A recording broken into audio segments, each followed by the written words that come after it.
Who are they? Where did they come from? And what are the thoughts of self-proclaimed anarchists, past and present? And why, even though they're on file, are their faces a mystery to us? Why does their thinking seem so confused and their history so troubling? A child of capitalism, the brother enemy of state communism, anarchism is a wind of revolt that has continued to blow all around the world. And while certain libertarians turned criminal, wielding firearms or setting off dynamite, it's worth remembering that many of them offered alternatives and triggered revolutions across the 5 continents. The establishment has always come down hard on them, wherever they may be, dragging them in chains to the guillotine or strapping them to electric chairs. But punishments aside, any attempts to dismiss the actions of anarchists as mere hooliganism or to wipe the memories of their victories from the social consciousness have failed. While their practices have become part of the fabric of life, as their ideas eventually became popular, spreading and forming networks, seducing the younger generation from Paris to New York, from Tokyo to Buenos Aires, anarchists continue to fuel fantasy and sow misunderstanding. Whence then the smell of sulfur that precedes each of these somber processions? And what wild hopes are raised with every black flag?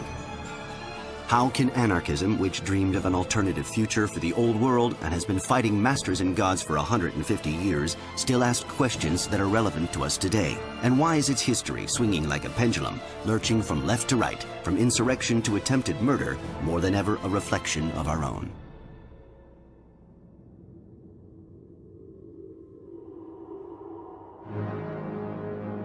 It all began in France in the 19th century. The country, like the rest of the world, was in the throes of the new economic system called capitalism, making its first tentative steps around the globe. The capitalist ethos was spreading as the landscape became pockmarked by heavy industry. But the mirages formed in the midst of the first industrial revolution soon dissipated to reveal a darker, more brutal reality. Attempts to answer the questions being asked by a new era steeped in contradictions soon materialized in the form of anarchism. What was the big problem with the 19th century? In simple terms, it was what was known as the social issue. Society was developing, rail travel, steam-powered locomotives, ships and looms were being invented. On one level, society was making considerable progress in terms of hygiene, medicine, and all that goes with it. And yet the appalling misery of those working in the manufacturing industry and what would become known as factories had never been so pronounced.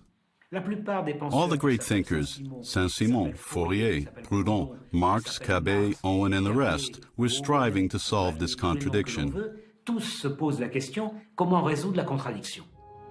To understand the emergence of anarchism during this period, it's important to grasp the troubled and miserable existence of the proletariat, who had nothing but their muscle.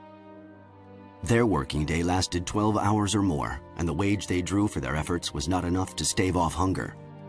They had no day of rest, no insurance, no pension. Their children were put to work as soon as they could stand, and half of them died before the age of 6. Deficiencies, epidemics, and alcohol wreaked havoc. Illiteracy was the norm, and accidents were rife. In 1840, the life expectancy of a worker was barely 30 years. And yet, just as the middle classes, enjoying the opulent lifestyle that came with progress, were able to forge their ideology in liberalism, the proletariat began to see a possible answer to the problems of the period in the socialism that was taking shape. But before it could provide a real solution to injustice, socialism had to first overcome another, almost philosophical contradiction. From classical liberalism, the overriding problem in political philosophy was the reconciling of freedom with equality. How to ensure the widest possible range of freedoms with the greatest possible degree of equality, inasmuch as without equality, freedom remains incomplete. The ideals of freedom and equality needed to be reconciled. As an American anarchist said, freedom without equality is the jungle. Equality without freedom is prison, and we want neither the jungle nor prison. This conundrum, the attempt to reconcile maximum freedom with maximum equality, this dual aspiration for both equality and freedom is one of the fundamental values of anarchism. Until midway through the 19th century, the term anarchism, from the Greek anarche, meaning absence of power, was a negative term used to designate disorder and chaos. But while major figures like Sade, Babeuf, or Godwin had been dubbed anarchists, it was Pierre-Joseph Proudhon, one of the few thinkers with a working-class background, who used it to define a revolutionary political stance, and in doing so, invested the term with a positive value.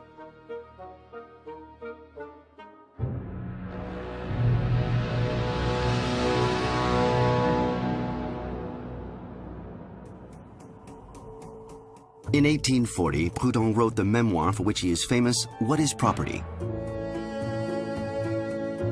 While the answer he offered to the question, property is theft, immediately caused a scandal, it was in the Declaration of Faith, a few lines later, that the true birth of anarchist thought could be found. It is a paradox that says it all. Well, you're a Democrat? No. What? You would have a monarchy? God forbid. Then you're an aristocrat? Not at all. You want a mixed government? Still less. Then what are you? I am an anarchist. Although a firm friend of order, I am, in the full force of the term, an anarchist. At the same time, while claiming to be an anarchist, he declared that property is theft, meaning that he deems property to be the basis of a certain social order, and to declare oneself an anarchist is to say, I am attacking the very foundations of the social order, identified as being property. Proudhon went even further, because according to him, there are close links between the political domination exercised by the state, the economic domination exercised by capital, and the religious domination exercised by the idea of God. So Proudhon truly is the father of anarchy, as he was the only one to connect these three forms of domination. He believed that they had to be destroyed simultaneously if the social structure was to be changed. While Proudhon advocated the destruction of power in order to change the social structure, he denounced revolutionary violence. His vision was for a mutual system underpinned by his People's Bank. His thinking, though, came under attack from all sides. He was criticized, lampooned, and outlawed. But his writings traveled, and his anarchism appealed to socialists all over the world, such as a young doctor in philosophy named Karl Marx, who proclaimed them to be the harbinger of the new European workers' movement. And even further afield, on the outskirts of Europe, in distant Russia, Count Lev Nikolaevich Tolstoy borrowed the title of a Proudhon essay for his new book, War and Peace. But it was with Mikhail Bakunin, a former cadet who went through every prison in Europe and was several times sentenced to death, that anarchism would become revolutionary thinking in the strictest sense. Автором термина был Прудон, но, наверное, while Proudhon was the first to use the term anarchist, Bakunin was arguably a more important figure in the final wording of the manifesto, adding as he did the principle of revolution to Proudhon's ideas. He differed from Proudhon in advocating insurrection. He thought that the only way to abolish capitalism in the state was through an armed revolution. Bakunin began to spread anarchist ideas within the new International Association of Workers, better known as the First International. This association, set up in 1864 in London, established that the emancipation of the workers must be the work of the workers themselves, and gathered at its launch more than 2,000 workers, sweepers, laborers, gilders, carpenters, and joiners from all over the world. It was, in the eyes of the Russian revolutionaries, an ideal instrument for honing the anarchist project and presenting it to the world. At every conference, they discussed the means of production. Should it be collectivized? Is everyone entitled to their own means of production? Should it be shared? Were cooperatives and collectivities needed? What should be done about inheritance and money? What was the role of women, and so forth? A whole range of problems that until then had never been addressed. But after the death of Proudhon, between Bakunin, the heir apparent to the mantle, father of anarchism, and Marx, who had long since split with the author of The Philosophy of Poverty, the debate went downhill. Their quarrel, as much personal as it was political, soon divided the socialist movement. Three major movements emerged: a somewhat minority reformist movement that dismissed the virtues of revolution, a Marxist movement qualified by the anarchists as authoritarian, which believed that an order would be established through the dictatorship of the proletariat, and finally, Bakunin's anti-authoritarian or anarchist movement, which advocated insurrection and final destruction of all state apparatus. For both anarchists and Marxists, communism was a stateless society, but while Marxists thought they could use the state apparatus of oppression to construct a new society, the anarchists believed that communism would come once the state was abolished in the social revolution. Marx thought you had to have a central political party with a command structure that could mobilize people in order to take power, and then using that power create socialism. Given the anarchist ideals he adhered to, given his mistrust of power and authority, Bakunin was convinced that such thinking was a colossal error. The thrust of his discourse was, taking a leading revolutionary, put him on the throne of all Russia, and within a few years you'll have a despot. He predicted that in Russia, if the revolution took the form advocated by Marx, a terrible red bureaucracy would emerge. Standing almost 2 meters tall and with his clear blue eyes, Bakunin, who spoke 5 languages, soon won over influential members of the International, such as the Swiss James Guillaume, the French Élie-Élisée Reclus, the Spaniard Anselmo Lorenzo, the Italian Malatesta, and a little later the Russian Prince Kropotkin. Thanks to them, anarchism became an international movement and the most popular revolutionary ideology among the various socialist currents. I think it's fair to say that if you counted globally the amount of Marxist members, you could probably scrape together about 1,000 members, whereas the anarchist wing, as it later on became known, you had much larger formations of 60,000 in Spain, of 15,000 in Mexico, etc. Much more significant formations. With followers of Bakunin and Proudhon now in the majority within the International, many of their disciples could be found in France too. When the Paris Commune broke out in 1871, the anarchists were in the forefront. And along with the other revolutionaries, they threw themselves wholeheartedly into the insurrection. It was the great hope, the dream, a whole city suddenly becoming autonomous, ridding itself of its masters, of the old world, and reinventing everything. For 73 days, Paris rose up, shot a few generals, burned land registers, toppled the old idols, and returned power to the people. On the ruins of the old order, the revolutionaries within the International set aside divisions and together tried to build a better world. Everyone was supplied according to their needs. The poor were fed, the illiterate taught to read and write, and the disabled cared for. Church and state were separated. The arts became accessible to all. Women were given an education, the vote, and control over their bodies. And the city worked almost without any government. In the real sense, the Commune was not an anarchist event. It was a first attempt at destroying the state immediately and entirely.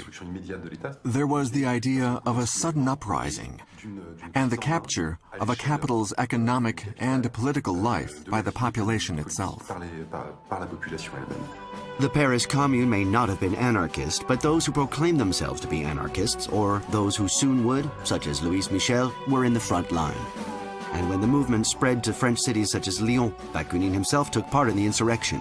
Within a few days, the state had been abolished. He believed the Grand Soir had finally arrived. But the government was already striking back. The communards raised the barricades and prepared for battle.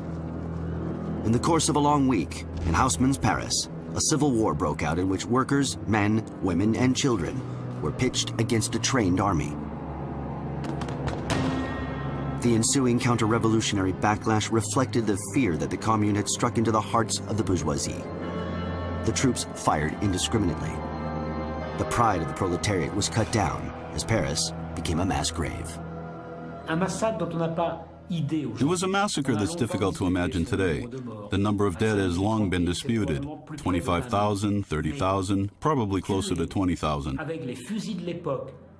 Killing 20,000 people within a week, using the firearms of the day, would have been practically impossible. The killing ceased on May 28, 1871, because the earth, the gutters, and the sewers of Paris were overflowing with blood. Brutality of the suppression of the Paris Commune shocked many people on the left in Europe, and many Europeans in general, actually. This was seen as, interpreted by some anarchists as a sign that if the ruling class is going to behave like this, then we can behave how we like to. We can respond in the same kind of terms. They said this proves that you cannot have peaceful change, because if you try any other way, you're just going to get massacred like the communards were. And if you tried to do things peacefully, they would shoot you down. Many anarchists died in the bloodshed, while many others were banished to the Caledonian penal colonies. The few, to avoid death or the wrath of the state, were condemned to exile and misery. With their numbers diminished, the Marxists seized the movement to expel anarchists from the International. But anarchism survived. Bakunin managed to flee in disguise. He gathered his last forces in his Saint-Imier stronghold in Switzerland in the Jura Mountains, sealing an alliance that would herald the official birth of his movement. At that time, there were around 15 of them. 12 young people, aged between 20 and 30, who had come from Spain, Italy, and Switzerland. The others were a little older, Bakunin, along with a Spaniard, and Gustave Lefrançais, a communard. They set up a new organization. Historians do not include them in the ranks of the International. This was a new organization. At least the name he gave it couldn't have been more unambiguous: the Anti-Authoritarian International. The National Workingmen's Association adopted a range of measures, foremost of which was a duty to destroy all political power. So for the first time, an organization with stated anarchist objectives came into existence. In Saint-Imier, by signing an alliance of friendship, solidarity, and mutual defense, the anarchists seized their independence. They drew up a charter, an organization, and a program. Organizational horizontality, anti-authoritarianism, revolutionary radicalism, internationalism, atheism, free speech, free thought, equality for all, and rejection of party politics. Every aspect of libertarian thinking was collected here for the first time. The anarchists even invented a new weapon, the widespread use of which would have the capacity to destroy any political power and launch a revolution. The main instrument of the revolution was the general strike. This was a new term coined in Saint-Imier. Trade unionism did not yet exist, much less the concept of anarcho-syndicalism. But everything was ready and in place. The aim wasn't to exist or carry on, it was to start a revolution.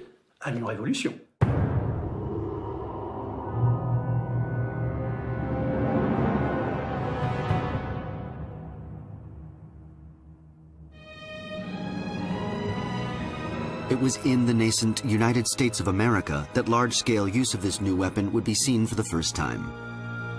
Introduced in the great waves of migrations, anarchism took root here too.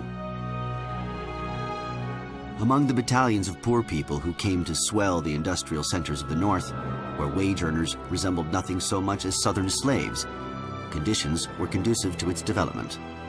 In no small part because in the early 1880s, the Civil War dragged on in social struggles such as Pennsylvania's Great Railroad Strike, which the federal government countered by sending in the army.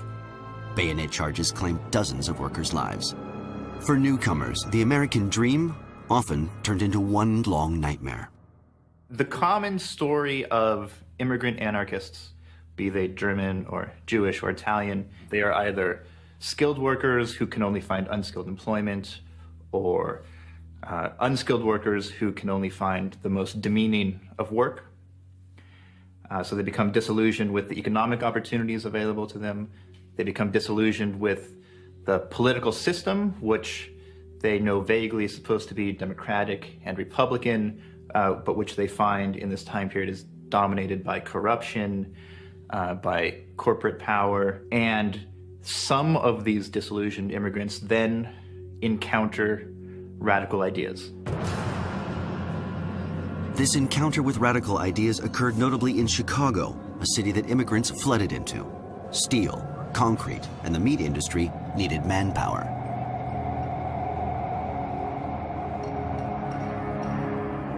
Plagued with a rising mafia in the pay of the all-powerful industrialists, the city was overflowing with segregated workers, prostitutes, and street children. It was fast becoming the home of protest. Chicago was the center of anarchist activity in the United States in the 1880s. It was a city in which labor relations were pretty harsh. There was basically no room for negotiation, no room for compromise. So there really was a situation, the stark situation in which you had the workers often living in unbelievably harsh conditions, and a local ruling class, a local business elite that was not prepared to make any concessions whatsoever towards them. Inspired by the new anarchist strategy, in 1886 on May 1st, then just a day like any other, a general strike was called. 340,000 workers gathered to demand an 8-hour day.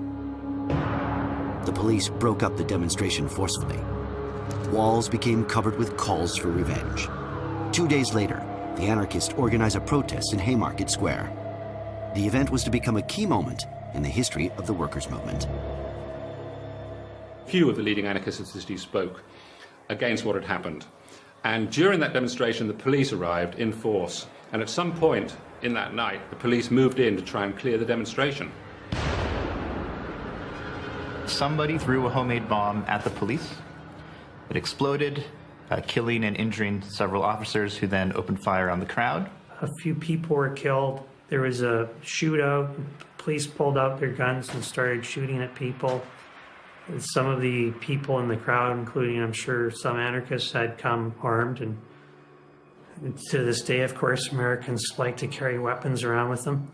The authorities decided that the anarchists were to blame, even though they didn't have any hard evidence. The Chicago police rounded up dozens of anarchists and arrested anarchists who they blamed for the event, blamed for the bombing, one of whom had never been there, two of whom had never even been at the demonstration that night. So this was seen as, in some ways, was the classic example of reactionary forces within a particular city, Chicago in this case, using an event like this to justify an exemplary act of repression. 8 anarchists were accused of throwing the bomb. In his plea, the prosecutor hinted at their innocence. We know that these 8 men are no guiltier than the thousands who follow them, but they've been singled out because they are leaders. Gentlemen of the jury, make an example of them. Hang them, and you will be saving our institutions and our society. Of the 8, 5 were sentenced to death. Louis Ling committed suicide in prison. The other 4, August Spies, George Engel, Adolf Fischer, and Albert Parsons, were hanged. It was only in 1893 that the governor of Illinois actually pardoned all the anarchists who had been hanged, and he actually blamed the police for it. He particularly blamed the police chief of Chicago, saying that he had organized the whole thing and that he may well have even been responsible for perpetrating this bombing. This generated enormous outrage, not only among anarchists, but even liberal-minded people, because the trial had been so unfair. As a result of the Haymarket martyrs being executed, they became folk heroes, not only among the anarchists, but among socialists all over the world. And so you would see their portraits in trade union offices in England and France and Latin America. As a result of the global impact of the Haymarket affair, May the 1st was adopted as International Workers' Day. In the years that followed, demonstrations led by anarchists were held everywhere. But it was notably in France that the Chicago massacre heralded a new era of anarchism, one characterized by bombs and propaganda by the deed.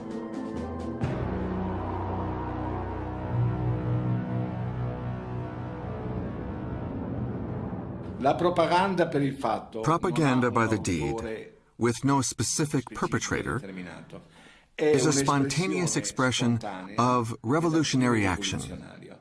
It doesn't have to be an explosion or a bomb, just an action that goes beyond words. The anarchists believed that heroic action was the best way to get the libertarian message across.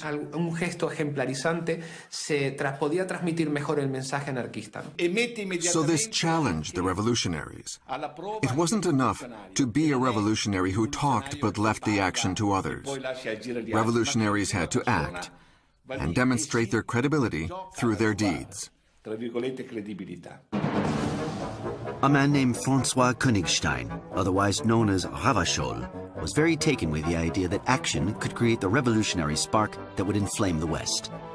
He followed to the letter the words of Louis Michel and Kropotkin, who along with Malatesta were the new theoreticians of anarchism, calling for unrelenting revolt through speech, writings, dagger, or dynamite. In Nobel's new invention, Ravachol also saw the ideal way to destroy the old world. He set about learning how to handle nitroglycerin, and gripped by rage following the brutal repression of the very first May Day demonstrations in France, he decided to act. The anarchists decided to make May 1st, 1891 a day of conflict and action, not a day of orderly parades, as it has now become. As a result, brawls broke out in Clichy, where policemen punched the anarchists, and the anarchists punched them back. Then in Fourmi in the north, police opened fire at women and children leading the procession, causing several fatalities. This prompted Ravachol to plant some bombs. Symbolically, Ravachol placed his homemade bombs in suitcases on Boulevard Saint-Germain and Rue de Clichy, outside the apartments of the judge and the Advocate General who had condemned 3 anarchist demonstrators to long prison sentences. The damage was impressive. They didn't kill any people, the bombings. They were seen as retribution for the overzealous prosecution of some anarchist demonstrators in Clichy. So basically the French police, and also to some extent the British police, and the media in France and in Britain saw Ravachol, who was really not an especially significant figure, as being the face of anarchism, the dark face of this destructive creed. The myth of the anarchist bomb planter had been born. Ravachol frightened people. He was hunted down. The police acquired new weapons, while its officers reinvented themselves as scientists. One of the first anthropometric records in history was produced. His picture was distributed to newspapers, and his name was headline news all over the world. The Fourmi newspapers had a circulation of between 700,000 and 1 million copies a day. And through their headlines, particularly in the Sunday supplement, they did their utmost to stir up a climate of fear. But generally speaking, the attacks did not, initially at least, outrage public opinion. In fact, Ravachol became something of a hero in the eyes of the public, in the style of highwaymen like Mandarin or Cartouche. He was seen as an avenger, for whom a song was written to the tune of La Carmagnole.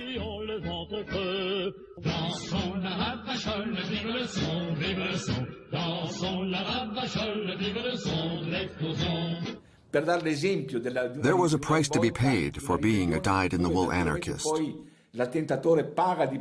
Unlike terrorists, who make their attacks then flee, anarchists had to confront society openly and justify their acts in court. They had to use their trial as a megaphone, ensuring that the anarchist message resonated everywhere, loud and clear.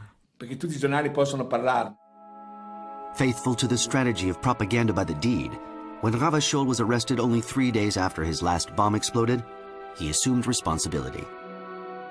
At his trial, addressing the court of Seine, where he knew his life was at stake, he justified his actions. Currently, too many citizens suffer while others swim in opulence. This situation cannot last. Today, the anarchists are numerous enough to overthrow the current state of things. All that is needed for that is a shove, and the revolution will take place. Raddle was condemned to prison for life with hard labor. But after a second trial for a common law case, he was sentenced to death. And so it was that one cold morning in Montbrison, his cry of 3 cheers for revolution was cut short by the guillotine's blade. His execution, far from scaring off other libertarians, acted as a call to arms. The anarchist press demanded vengeance. A veritable explosion of activity ensued. Everybody wanted to be involved, urged on by publications that soon became known as the Dynamite Press. With their scientific exposés of anti-bourgeois armory, bombs began to go off everywhere. The restaurant where Raddle was arrested was blown up. Auguste Desvalions, the French Guy Fawkes, attacked the National Assembly. Léon Léautier wielded a hacking knife. Amédée Pauwels blew himself up at the Église de la Madeleine. The bombs of Émile Henry claimed several lives, one of which went off in the restaurant of the Saint-Lazare railway station. Also dynamited were Rue de Faubourg Saint-Jacques, Rue Saint-Martin, Rue de Vaugirard. It was a similar story in Angers, Le Havre, Boulogne-sur-Mer, Marseille, and especially Lyon, where the violence peaked following the assassination of French President Sadi Carnot by a 20-year-old anarchist, a young baker from Italy. When President Sadi Carnot visited Lyon, Sante Geronimo Caserio seized the opportunity to murder him. Carnot had been warned by both police and anarchists that the blood of those who had been guillotined was on his hands, and Carnot was stabbed in Lyon. The death of Sadi Carnot was like a thunderbolt. He was given a state funeral and his ashes placed in the Pantheon. His murderer was quickly tried and sentenced to death. To ensure that his final resting place did not become a shrine, the remains of Sante Geronimo Caserio, anarchist and martyr, were tossed into an anonymous grave. But it was not enough, and the repressive measures increased. During this period, France adopted what became known as the Loi Scélérate, the villainous laws, which banned all anarchist and anti-militaristic propaganda, regarding it as a criminal conspiracy. This made criminals of all activists, including any poor souls who happened to subscribe to a libertarian magazine.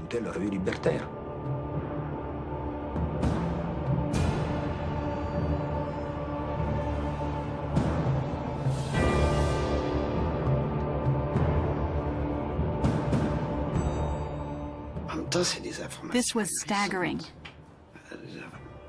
These dangerous anarchists turned out to be a watchmaker from Saint-Imier, for example, who had sometimes yelled out incendiary slogans, but who hasn't ever shouted, "Hang them all" or "Death to the police." Everyone's done it. The world was thrown into a panic. The craziest rumors abounded in ministries and consulates. The anarchists were plotting. They were a grave threat to the security of nations. Following the United States lead, governments drew up laws against the Black Peril. The idea of a terrorist conspiracy, an international terrorist conspiracy, emerged. It was actually the first time the phrase war on terror was used. In around 1894, the New York Times talked about how European governments were planning to exterminate terrorism. This kind of language was used, you know, and sometimes it was quite melodramatic.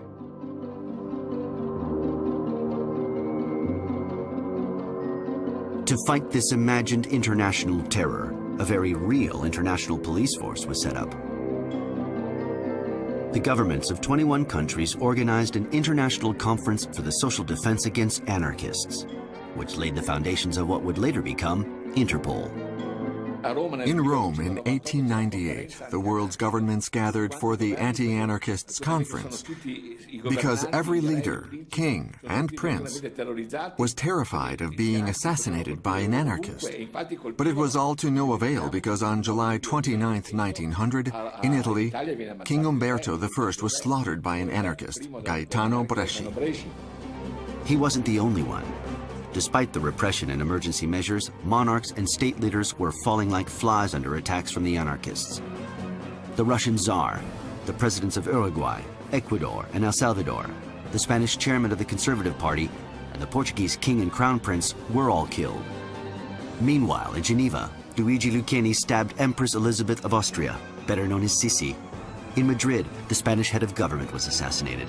And so on, right up to the war, when Alexandros Skinas murdered the king of Greece, and Gavrilo Princip, the Archduke of Austria, and his wife. But faced with anarchist propaganda by the deed, the state fought back with propaganda. And for smart businessmen, anarchism could be used as a promotional tool, as was the case with Thomas Edison, who used the execution of Leon Czolgosz, murderer of US President William McKinley, to promote his two new inventions: the 35mm cinema and the electric chair. It was not that great in terms of casualties and in terms of the level of victims. I mean, some historians have said that probably no more than 100, not much more than 100, maybe less than 200 people were actually killed in the various episodes of anarchist bombings. For anarchists, by the end of the 19th century, one thing was certain: the strategy of assassination had shown its tactical limitations. Nowhere had it triggered insurrection, and the wave of killing had lost the libertarian cause a great deal of credibility. For theoreticians, it was time to get back to basics. By the end of the 19th century, many anarchists, including anarchists who had once accepted the necessity for propaganda of the deed, were beginning to reject it. They were beginning to talk in anarchist journals that this strategy was not only not leading anywhere, it was actually counterproductive. Enrico Malatesta, famous Italian anarchist, said the problem is we have isolated ourselves from the popular struggles, and the place we should always be is with the people and their struggles. So in the 1890s, after a relatively brief period, you had a movement of the anarchists back into the popular struggles and organizations, back into the workers' movement, and then you had the development of revolutionary syndicalism.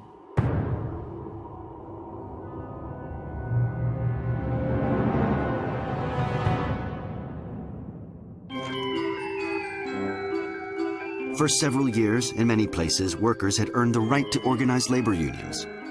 But with the creation of Bourse de Travail, or labor councils, along with the CGT union in France, anarchism and trade unionism combined to form a kind of revolutionary trade unionism in what would later become known as anarcho-syndicalism.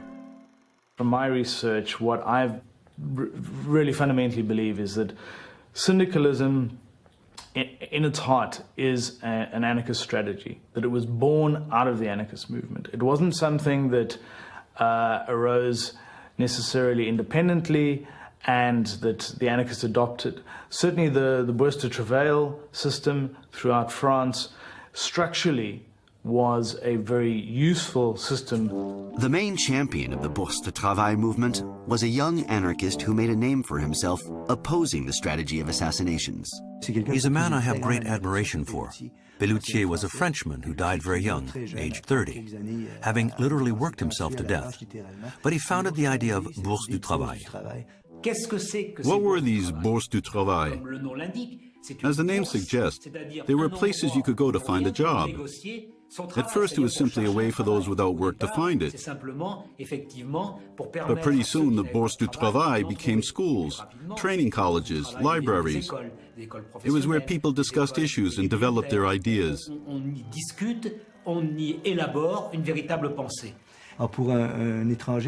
For a foreigner like myself, coming to France, I was very touched by those imposing buildings, and it's beautiful to think that the workers had paid for them themselves with their own savings. Those buildings were the embodiment of the social, political, and economic ideas they were fighting for, places that stood up for travailleurs immédiats.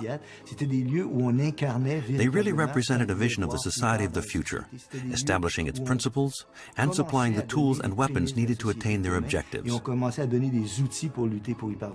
You could usually find labor museums there too, and they offered night classes. There were debates, conferences, shows too on Sundays, when workers came with their families. These were highbrow shows, so it really was the home of popular education. In giving a worker the science of his own misery, to use Pelloutier's expression, again we have the idea that an objective situation can be grasped. If the appropriate information is supplied to the people concerned, they will understand their situation and want to change it. The idea that the desire to change the world comes with knowledge of it is one expounded by anarchists and by Pelloutier. Bourses de travail began to spring up everywhere. Under pressure from workers, every town and city had its own people's palace. There were almost 100 of them in the early part of the century, and they merged with the CGT, which boasted thousands of union members. While not all were libertarians, far from it, they made Émile Bruguier, a dyed-in-the-wool anarchist, Secretary of the Confederation of Labor, a man who also believed that labor unions, not political parties, should play a central, strategic, and revolutionary role. It was the golden age of the trade union movement. This was direct action, or what I'd call self-sufficient trade unionism. It didn't need any political intermediary. It wasn't a case of having politics, elections, parties and votes for reforms on the one hand, and labor unions limited to handling nominal reforms or minor measures that concerned only the workers of a particular factory on the other. No. Trade unionism had to hold all the cards needed to radically change society. This idea of an all-encompassing labor union led anarchists to reject the ballot box. Voting wasn't about exercising a democratic right. It was a means of legitimizing the established order.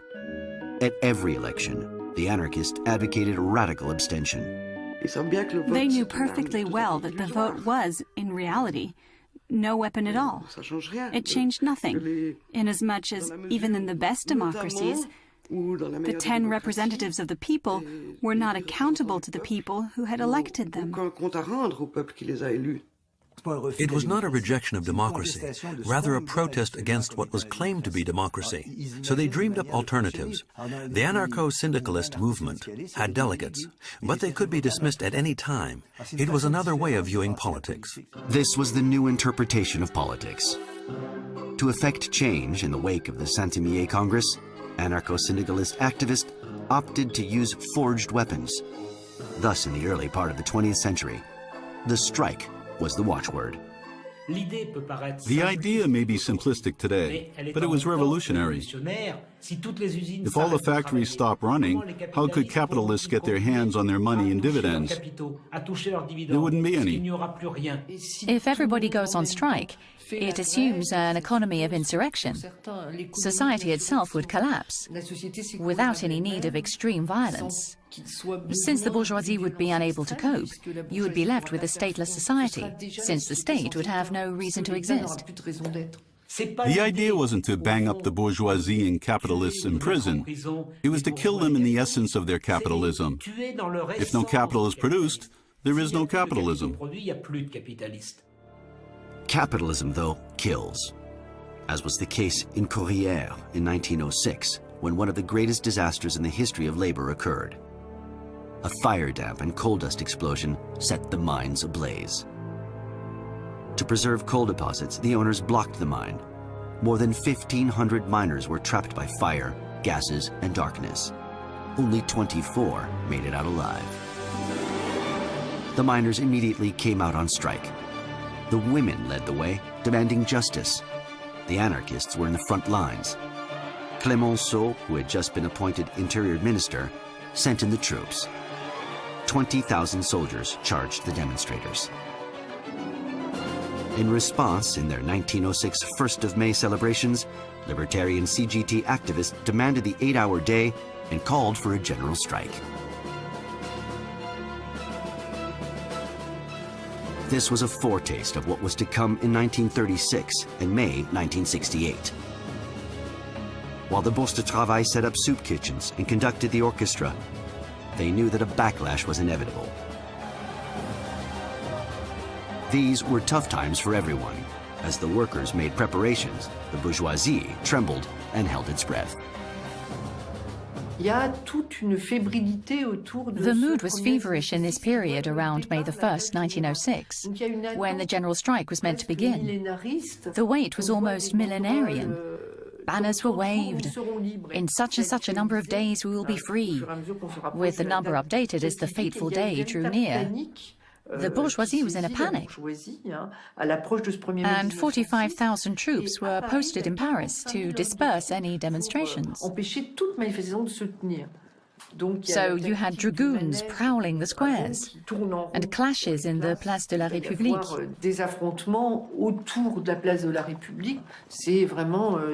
Soldiers charged with swords drawn, often striking with the sharp edge. The bloodshed was horrendous, and many people died. Despite all the arrests, the wounds inflicted, and the deaths, the anarchists carried off a great victory.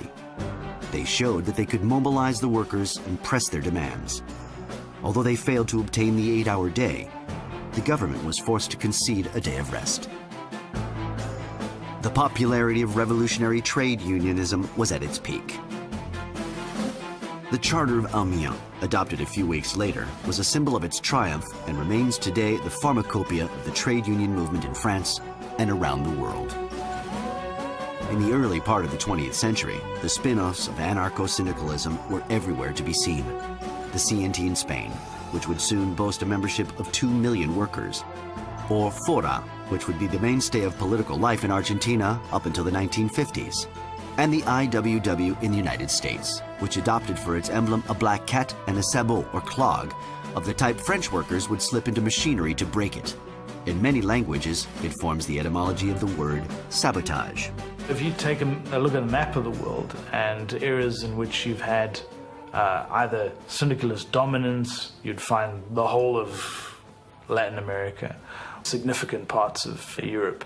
If you were to talk at minority syndicalist influence, but significant, you'd find it parts of North Africa, into the Far East, etc. It has arisen everywhere around the world where you've had modern capitalist industrialization. With organizations springing up all over the world and publications appearing in every language, the revolutionary trade union movement managed to reach the fringes of the population that had until then been immune to political trends. Thus, the influence and impact of anarchism grew. When the movement matures, you find that there are trade unions, the anarcho-syndicalist trade unions established, and almost invariably they will have a section femenina, a women's section. Now, this is not a women's ghetto. It's that the section femenina was at the forefront of the Industrial Revolution. I think it's important to bear that in mind. So the pioneering work of women happened to establish this very strong syndicalist tradition of women being in the vanguard, if you will. Women were undoubtedly slaves among workers. They were at the forefront of these trade union conflicts, opening up new fronts for anarchism. Thus, the libertarian movement, at a time when women were not entitled to vote or hold a bank account, became the only revolutionary movement with female figures in the front lines. Women such as Louise Michel, the Communale, who became a popular heroine, and Emma Goldman, the Russian émigrée said to be the most dangerous woman in America. And there was Voltairine de Cleyre, whose literary talents were matched only by her fertile mind. Ledna Raffanelli, an activist who converted to Islam and a leading anti-colonial figure in the Middle East. Or Virginia Bolten, who published the very first feminist newspaper in history, subtitled No Good, No Master, No Husband. Not to mention Lucy Parsons, whose husband, accused in the Haymarket affair, was one of the 5 Chicago martyrs. Born a slave, she became one of the pioneering activists of the Black cause. Widely known and recognized, these women, admired by anarchist sympathizers everywhere, were feared by an establishment that was quick to lock them up, deport them, or even execute them. That was the fate suffered by Kano Sugako, a feminist journalist and Japanese martyr who was hanged in the twilight after being unjustly accused of high treason. Yet despite the involvement of these figures, the limits of revolutionary syndicalism became all too clear. Meanwhile, Malatesta, him again, lamented the legalistic direction the movement was taking and the fact that anarchists seemed to have forgotten what they were and what they were fighting.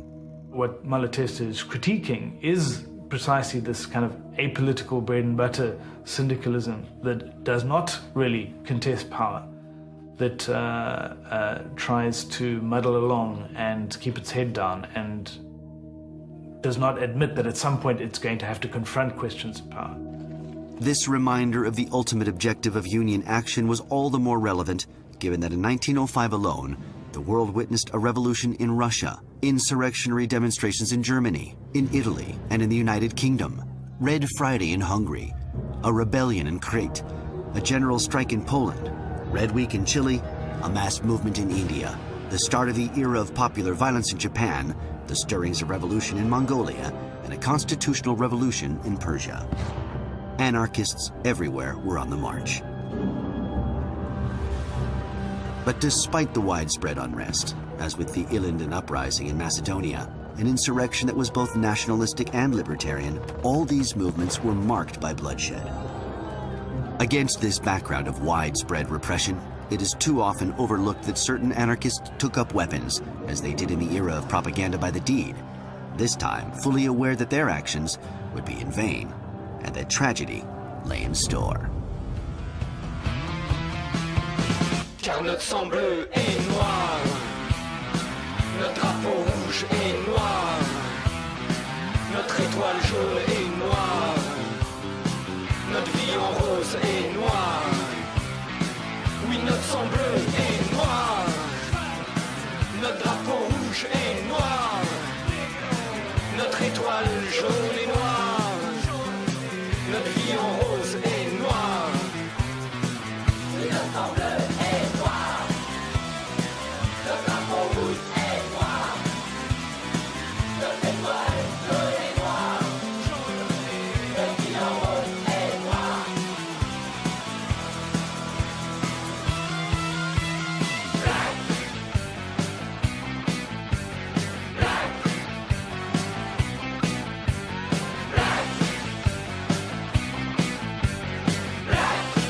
Et on fait bloc.